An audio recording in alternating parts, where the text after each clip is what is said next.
on some music. We're going to talk about how you can play a song called "Shake It Off" by Taylor Swift. And it starts off with this killer little sax lick where you can play second fret on the G, and then we go to first fret on the B, and then we kind of play third on the D to open G, and then we play that again, and then we kind of come back to the 3 on the D, open G, and then we kind of play another open G. So you could kind of follow just that sax idea, actually, kind of that A, C, F, G, G, F, G, G, G. Or you could make that really thick by kind of working that as a lower note. So you can start with the open A string, and then go to third fret on the A, first fret on the low E, to third fret on the low E, and then back to first fret on the low E, and then third fret on the low E, and another 3 on the low E. So kind of following the same notes but now lower. So it's A, C, F, G, G, F, G, G. And if you wanted to make that really thick, you could use something called power chords. So you could start off on an A5 power chord, kind of open A and second on the D string. Or if you wanted to, you could even kind of do an A5 by doing 5th fret on the low E, 7th fret on the A string, and then we'd be going to a C5 power chord for our C note. You could do that first finger on the A third, third finger on the D fifth, or if you kind of dig on sliding shapes around from the low E, you could go 8th fret on the low E, 10th fret on the A string for a C5.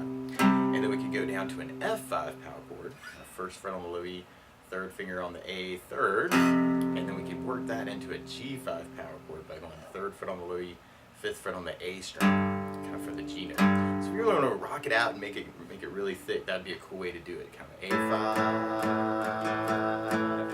C5, and I was digging on a slide for the F G, kind of an F slide to G, and then more F G. Another G. A, C, F, G, G.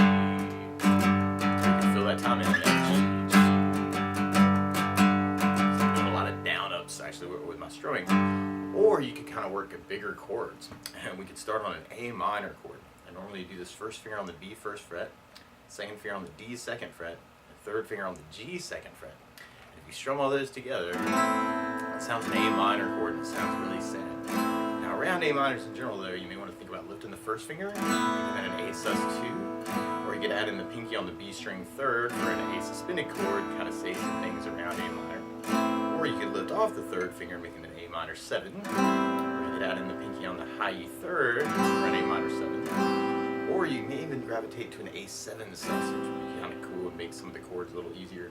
So you can do first on the D second, second on the G second, third on the B third, pinky on the high E third, kind of an A7 sus. Kind of sounds slightly unresolved, but this might make some of the chord changes easier. And then for the C note, you could work it as a C major chord by doing first finger on the B first fret, second finger on the D second, third finger on the A third, and if you strum the A string to the high E string, the beautiful sounds of C major. Now you may also dig on lifting off the first finger and making that a C major 7, or adding in the pinky on the B third, C major 9, kind of say some stuff around it.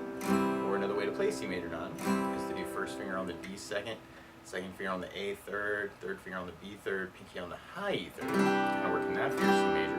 That might make it a little bit easier to get from the A7 sus to the C chord. And then you could completely ignore that F chord, or the F note. It happens so quick. Or if you wanted to, you could back that up with an F major chord by doing first fret bar, second finger on the G second, third finger on the A third, pinky on the D third. And if you strum all those together, it sounds an F major, and it sounds really, really happy. But if you're just starting out and you're trying to avoid bar chords, you can do an F major 7 by doing first finger on the B first fret, second finger on the G second, third finger on the D third, and if you strum the D string to the high E string, it sounds an F major 7. It sounds really, really happy. Or you may dig on an F major 13 by doing first finger on the G second, second finger on the D third, third finger on the B third, pinky on the high E third, kind of working that finger F. And then from the F, it's a really quick change though, then we go to a G major chord. I normally do this first finger on the A second, second finger on the low E third, third finger on the high E third. And if you strum all those together, that sounds a G major chord and sounds really happy. Now you may also dig on putting the third finger on the B third, pinky on the high E third, working that for the G. And that could really help with the chord changes actually. You could kind of have the A, C, F, G, F, G. So I'm doing kind of a down count idea, and actually it ends up kind of being, because of the tempo, how fast it is, you may go on kind of a 4 down count on each chord. Kind of A, 2, 3, 4, A, 2, 3, 4, C, 2, 3, 4, C, 2, 3, and then maybe the F to lead into the G, 2, 3, 4, 1, 2, 3, 4, F, G, 2, 3, 4, 1, 2, 3. So it's kind of weird like where the F hits happen. I'm kind of doing that on those 4s. So kind of A, 2, 3, 4, A, 2, 3, 4, C, 2, 3, 4, C, 2, 3, F, G, 2, 3, 4, G, 2, 3, F, G, 2, 3, 4, G, 2, 3, 4. Or you could use a strum pattern. And one of my favorite strum patterns for a 4/4 like this is down, down, up, up, down, up.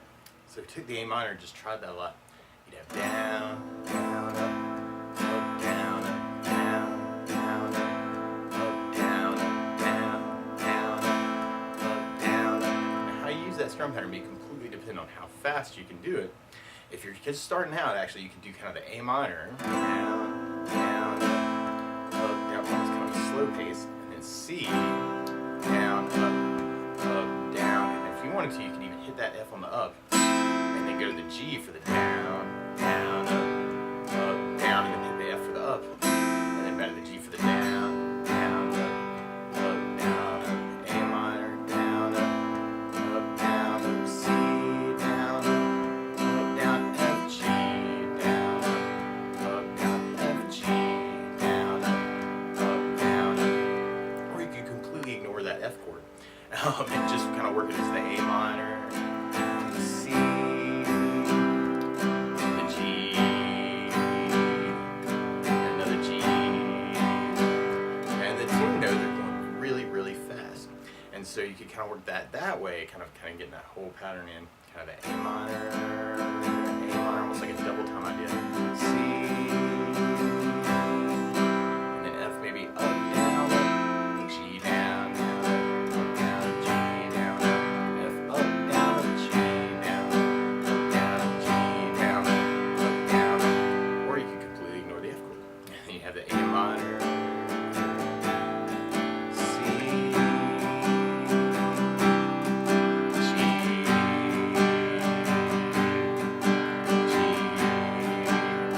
looking at that could work that way.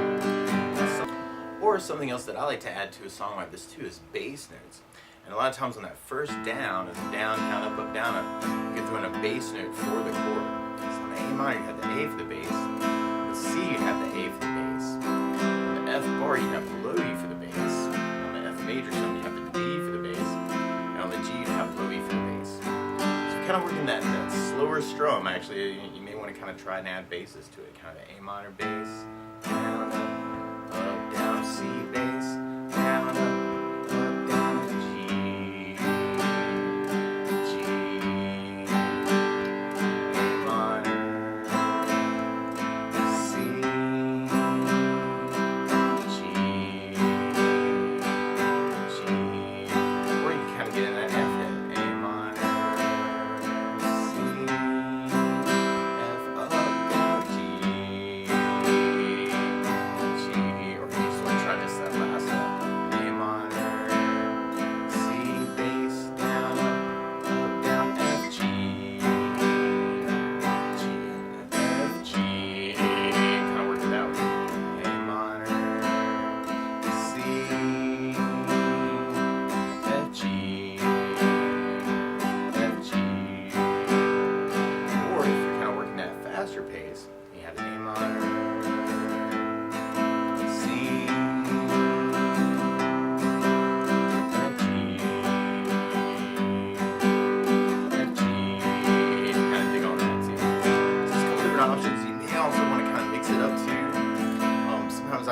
towards a down, up, down, up, down, up, down, up, down, up, down, up, down, up, down, up, down, or a bass, up, down, up, bass, up, down, up, down.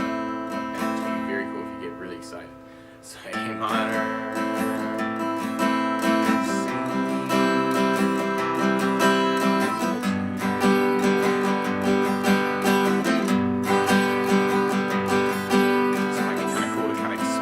Or if you know there are licks around these chords, kind of mix it up a little bit, kind of make it your own too. And we'll basically be repeating that until we get to our bridge, and then we kind of get to do that whole clap idea, and you may want to clap, which would be cool. Or you could find other percussion sounds on the guitar. You know, tapping different parts will get you different sounds. It's kind of free-form idea there too. And then we pick it back up on our main verse chorus.